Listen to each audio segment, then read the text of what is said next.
Hello there friends, welcome back to another episode of Generation Tech. My name is Alan. Whether you like them or hate them or you're just a dolphin, the Inquisitors are here to stay, and now with their inclusion in the new Kenobi series as the main antagonist organization, well, they become even more important to the lore, especially during the post-Order 66 early Empire period.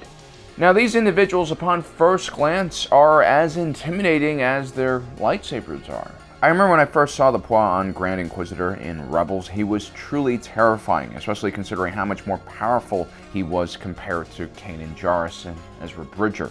But as time went on and we saw more of the Inquisitors, I began realizing that their bark was a lot worse than their bite.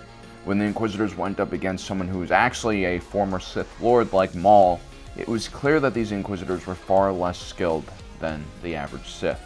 Today we're going to take a look at why the Inquisitors were so much weaker than the actual Sith Lords who created their organization.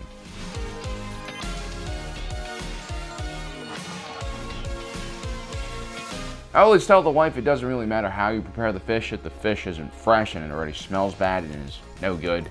And the same thing can be applied towards training Force users. The Inquisitors are a unique organization because most of their members were former Jedi who've either fallen to the dark side or were forced to convert to the dark side. Many of these individuals were Jedi younglings or Padawans, and they probably weren't the most skilled in their class, otherwise they would have escaped, like Kanan Jarrus or Cal Kestis. I know this is kind of cruel to say, but this was one of the harshest moments in Jedi history, so we have to be a bit more realistic about what happened. Only the brightest and the most powerful Force users were able to throw off their pursuers and make it out alive. Now, oftentimes some of these Force users did get help from other Jedi Knights or Masters. A lot of these Masters ended up giving their lives for their younger charges. But after the initial bit of help, it was up to these younglings and Padawans to keep their heads low and survive. And if they were skilled at it, they could do it pretty easily. You also had some older and more talented Jedi making up the ranks of the Inquisitorius as well. The Grand Inquisitor was formerly a Jedi Temple Guardian, which would make him a Jedi Knight before the Imperial era. He had become disillusioned with the Jedi after partaking in the false trial of Ahsoka Tano and the bombing of the Jedi Temple. You also had the 10th brother, who was formerly known as Jedi Master Proset Dibs. He went to the dark side earlier in the war and assaulted Mace Windu. Instead of being arrested though, Proset Dibs would be put on archives duty within the Jedi Temple. Which is kind of mean because Proset Dibs is blind. So what you essentially have here are two average skilled Jedi being placed in command positions within the Inquisitorius. Not some extremely powerful former Jedi like Anakin Skywalker. These individuals were basically just bench warmers.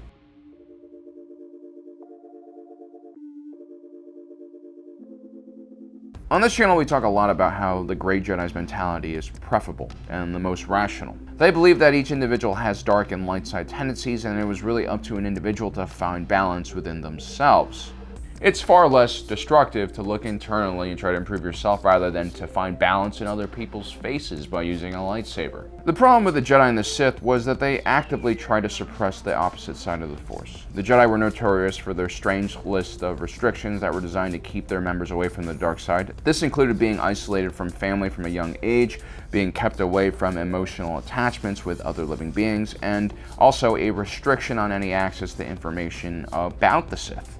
Now, this training system did work quite well, actually, and in general, the Jedi were well-balanced individuals who acted without emotion and looked for rational solutions to very serious problems. You also had genuinely good individuals like Master Yoda, Obi-Wan Kenobi, and even Mace Windu to a certain extent, who created a very high moral character amongst the leadership. Now, the Jedi had many faults, but they did, in all fairness, have a very good company culture, one that bred a lot of positive and nice individuals. And so even when individuals like the second sister Trilla Siduri or third sister Reva were tortured and then coerced into joining the dark side, they never truly embraced the way of the dark side completely because it wasn't in their nature. This doesn't mean that all Jedi were coerced into joining the dark side. Some naturally embraced the dark side because it was a part of their personality. Now, this didn't guarantee, though, that these individuals would stay on the dark side or become Sith. You had individuals, for instance, like Revan or Darth Vader, who went to the dark but eventually found their way back to the light. And this goes back to that universal truth we were talking about before. Most people have dark side and light side tendencies mixed up in their personality. We're not just one-sided completely. Forcing an individual to go completely to the dark side, especially after years of light side training, is actually incredibly difficult. It takes a pretty evil person with perhaps psychopathic tendencies to truly embrace the Sith 100%. It's not just about your midichlorian counts, it's really about who you are as a person. Darth Sidious or Darth Plagueis, and to a certain degree Darth Tyrannus, all fit into this category of complete psychopaths, but an individual like Anakin was just very empathetic, and Palpatine used his empathy to turn him towards the dark side. He was actually never a true fit.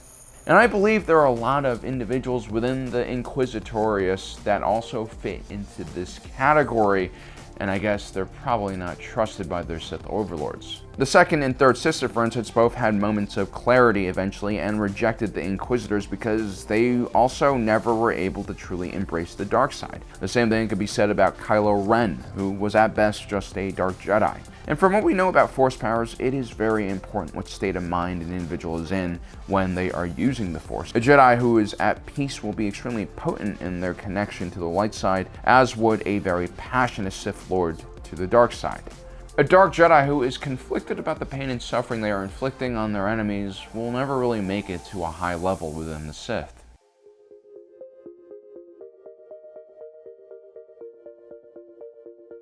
Here's the thing. Only when you truly embrace the light side of the Force can you become one with the Force and do amazing things like transcend the living world. At the same time, it's only when you fully embrace the dark side that you can fully unleash your Force powers in a destructive way on the battlefield. This is most likely why the Jedi and Sith were created in the first place. At the extremes, you do possess the possibility of having more control and power, and it's very likely that the ancient adherents to the Jedi way saw the limitations in becoming invested in both sides of the Force. This would actually lead to the creation of the first Jedi schism between the dark side and the light side. This also confirms that dark Jedi, like the Inquisitors, were just incapable of reaching their full potential in the Force unless they got rid of the light side within themselves.